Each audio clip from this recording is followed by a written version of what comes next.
How can you best prepare for your doctoral dissertation defense? Learn the 7 keys today on this important episode of Navigating Academia.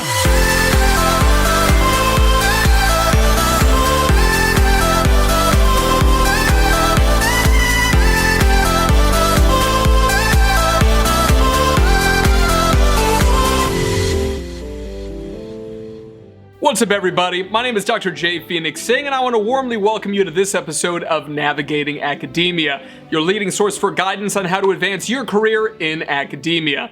As always, I appreciate the love, so please do take a moment to like and share this video with your friends, your colleagues, and your students. Subscribe to our channel, hit that bell so you get notifications every time we post new original content, and follow us at these social media accounts. So the time has come. Your dissertation is finished.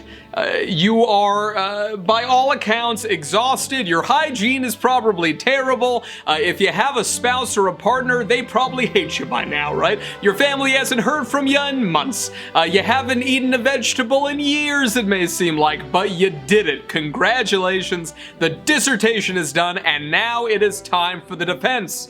But it can be so nerve-wracking. This is going to be one of the biggest moments in your professional career, and it can be very, very nerve-wracking. I promise you that it totally was for me. I have 2 doctorates. I've done this 2 times in terms of the prep. I can tell you that I finally figured out a system to be able to do it that makes it as easy as possible, but is as comprehensive as possible, and I can guarantee you that this strategy really does work if you work it. So what I'm going to do today is to take you through the 7 keys that I believe that you need to have to be able to really rock your dissertation defense. Let's get it going. Key number 1 is to really know your dissertation cover to cover, backwards and forwards. I want you not only to think about it as a set of studies if you're in a field of science, or as a set of chapters if you're in something like, let's say, literature, English literature, for example.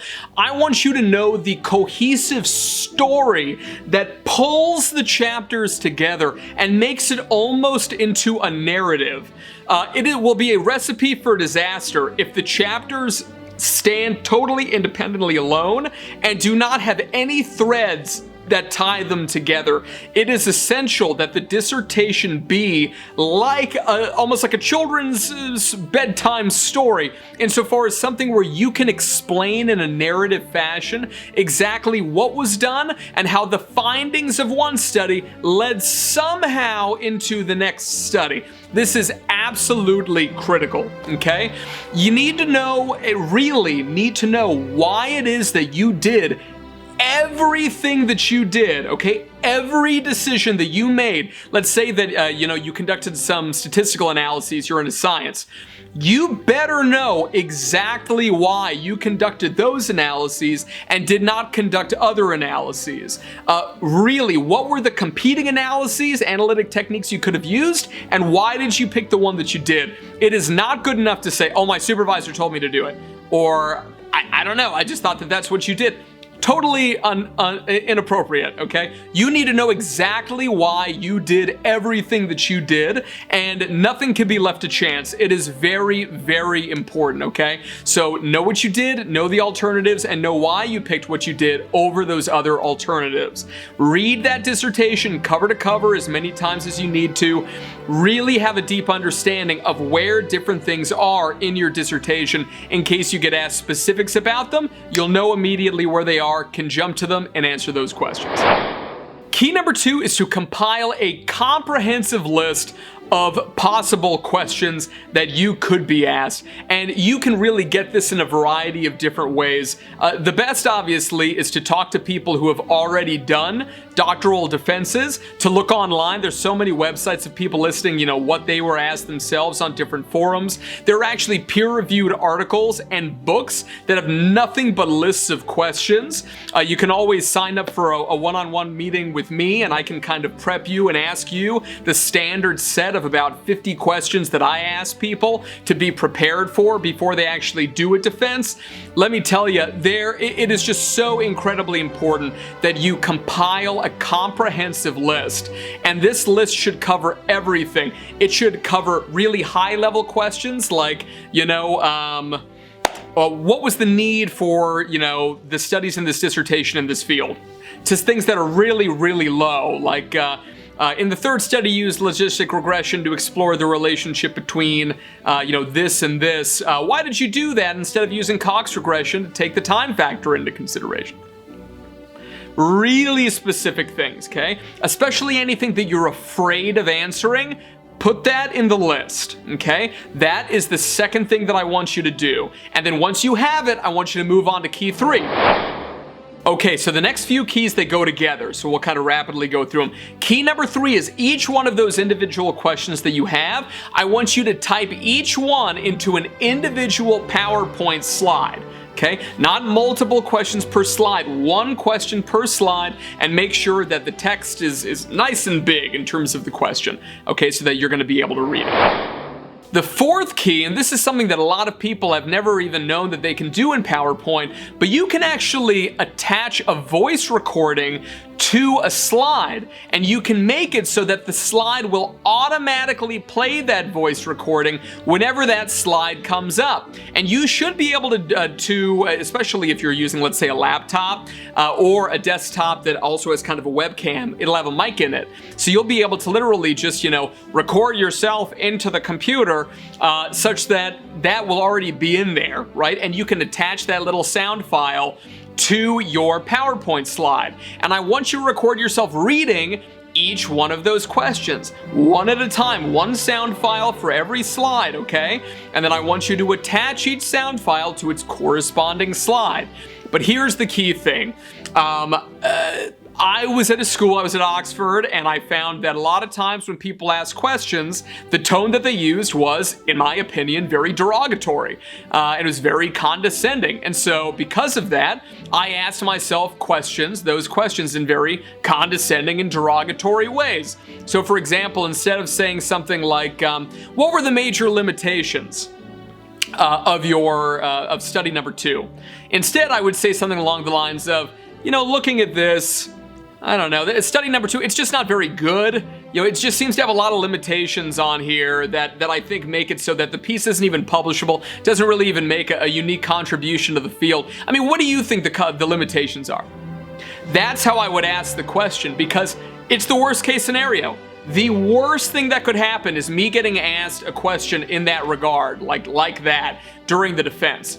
Prep for it, state-dependent memory, right? Let's plan for the worst and hope for the best, right? So ask yourself things, record yourself in a derogatory way or whatever way is going to scare you the most, okay? And attach those in there and make it so that every single time, this is just using one of the animation things, right? Make it so it'll play every single time that you open a new slide.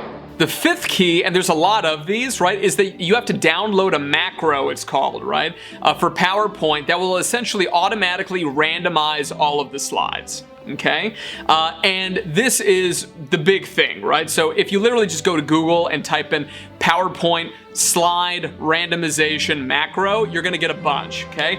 Download the macro, upload it using PowerPoint, right? And it's awesome. There's a little macro menu, and you can select the one that you'll have uploaded. And all that's going to do is take let's say you have 100 questions, and there's a vocal recording underneath each of them, right? It'll take all 100, and every time you click the macro, it's gonna randomize them. Okay, so all of a sudden, every single time you want to practice, you're going to have a totally new, totally out of order set of questions to have to answer. And that's really going to help, again, mess up that state-dependent memory, because we don't want you to only practice in one specific series. No, we want it to be a little bit all over the place. That's going to be good in terms of cognitive flexibility and preparation. Key number 6 is to practice daily. What I recommend doing is to time every slide such that it advances automatically after 45 seconds. In other words, it doesn't matter how much you have to say. I don't know about you guys, like me, I can just talk, I can just go, right? And because of that, I really needed to watch myself. The goal here is to keep everything to 3 sentences, period. Keep it nice, simple, short, no crazy run-on sentences. If your examiner wants to hear more, let them ask you and say, oh, can you speak more about that? It's better than think that than, why won't this person shut up? So what you should do is, again, right, we're going to have the slides with the text, the audio behind them, randomized, and then we're going to set each to auto forward to the next slide 45 seconds later. And because of that, it's going to keep you really constrained. This is absolutely key. You want to make sure that anything they could ask you, that it's really, really tight. It's incredibly important. So that's that key. And finally, key number 7 is obviously to practice, but not just practice alone in the quiet of your room where you're comfortable. I want you to practice as close as possible in the setting where you're actually going to be doing the defense. If you have access to that room, to that auditorium, to wherever it is, that boardroom, give the presentation there and invite people in, people who know you, like you, and like have the, want the best for you, but also strangers if you can get them to do it.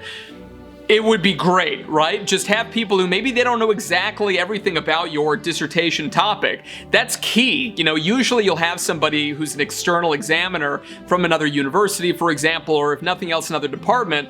But these guys, even if they know about your field in general, they're probably not going to know about your very specific topic. And that's a good thing, right? They want to make sure that you're able to communicate about your topic in such a way that it's actually digestible by other people in the field. And this is the best way to be able to practice that.